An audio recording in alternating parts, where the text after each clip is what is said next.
πανέλη και στο event της εκδήλωσης. Θα μας πείτε για το φάσμα που περαστηθήκατε. Η εκδήλωση, όπως είπαμε, η εκδήλωση έχει δύο μέρη. Ένα για τις εισηγήσεις και ένα για τις ερωτήσεις. Συγγνώμη που αγιάσω το πρωτόκολλο. Απλώς αναδεικνύεται ένα ζήτημα αυτό και το καταλαβαίνει. Συνάδελφοι, μισό λεπτό. Μισό λεπτό για μένα. Ό,τι έχετε να πείτε, θα το θέσετε. Δεν μιλάμε εντός ημέρας διάρκειας αυτή τη στιγμή. Αντιλαμβάνεστε ότι αναδεικνύεται ένα ζήτημα. Τις προηγούμενες γενικές συνελεύσεις, η αντιδραστική νομική κομωτινής, δεν ξέρω πώς αλλιώς τη λέμε, πάνω στο δράμα των προσφύγων, μας έλεγε ότι δεν μπορούμε να βάζουμε πολιτικό πλαίσιο, δεν μπορούμε να μιλάμε για πολέμους, δεν μπορούμε να μιλάμε για τη σφαγή. Ο Θέμης που ήρθε στο πάνελ είχε δηλώσει χαρακτηριστικά ότι η φρυγανιά είτε με πολιτικό πλαίσιο είτε χωρίς δεν πάει να είναι φρυγανιά. Αναδεικνύεται για μας πολιτικό ζήτημα με αυτές τις παρουσίες σε αυτό το θέατρο. Ένα λεπτό. Τοποθετήστε πολιτικά. Μου επιτρέπετε. Ναι, για μας είναι πολιτικό ζήτημα. Για μας είναι πολιτικό ζήτημα. Μου επιτρέπετε. Δεν είναι ξεκομμένα αυτά δύο. Μου επιτρέπετε. Θέμη. Δεν είναι ξεκομμένα ξεκάθαρα. Όσο ξεκάθαρο, πέρα από το πέτειο του ακαδημαϊκού, Θέμη.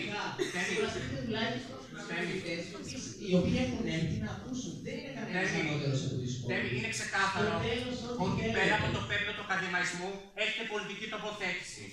Είναι ο καριερισμός, είναι να πατάμε επιπτωμάτων, να αναλαμβάνουμε οποιονδήποτε στο βωμό του κέρδους, στο βωμό του οικονομικού κέρδους, για μας αναδεικνύεται πολιτικό ζήτημα. Πέρα από τις τοποθετήσεις του προηγούμενου διαστήματος, για τα ζητήματα των φοιτητών και καλά, και πέρα από το πέπλο του ακαδημαϊκού που συχνά την αφοράτε. Αυτή την τοποθέτηση θέλαμε να κάνουμε σε αυτό το σώμα.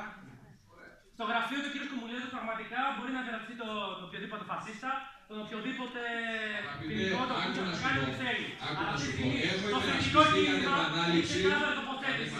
Ενάντια σε τέτοιου είδους πολιτικές τοποθετήσεις. Μετέσχουν σε εκδηλώσεις που έγιναν στην Αθήνα και έχουν κάψει δημόσια κτίρια, αλλά δεν κάθε υπόθεση την οποία αναλαμβάνω. Πείτε μας για το πόνο του ψυχιάτρου που δεν μπορούσε να δει τους ασθενείς μου. Πείτε μας για τις δηλώσεις από αυτό το θέμα. Δεν μπορεί να γυρίσει στο ψυχιατρίο του, να δώσει κι άλλες αντιστάθειες σε φασίστες. Κάποιοι σκοτώσαν τον Λουκμάν, τον Παύλο Φίσα, είναι με την άδειά σας. Μάλλον αυτόν που υπερασπίζεστε εκεί ανήκεις και ιδεολογικά. Και από πέρα σε σπίτες τουλάχιστον τους συντηρητές μας που ήρθαν εδώ να ακούσουν για τις επαγγελματικές προοπτικές του νομικού πτυχίου. Τουλάχιστον αυτό. Ναι, ρε, προφανώς.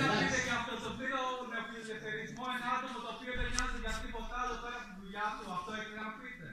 Και τελική όλοι έχουμε και μια επιλογή σε αυτή τη ζωή. Επιλογή θα την Κουμουλίδου.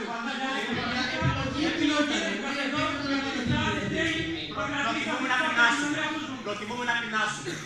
Είναι ντροπή πραγματικά να γίνεται εκδήλωση και να προμοτάρετε και ο μιλητής να γράφει στο βιογραφικό του σημείωμα ως επίτευγμα ότι έχει περασπιστεί τη Χρυσή Αυγή. Ωραίο παράσημο.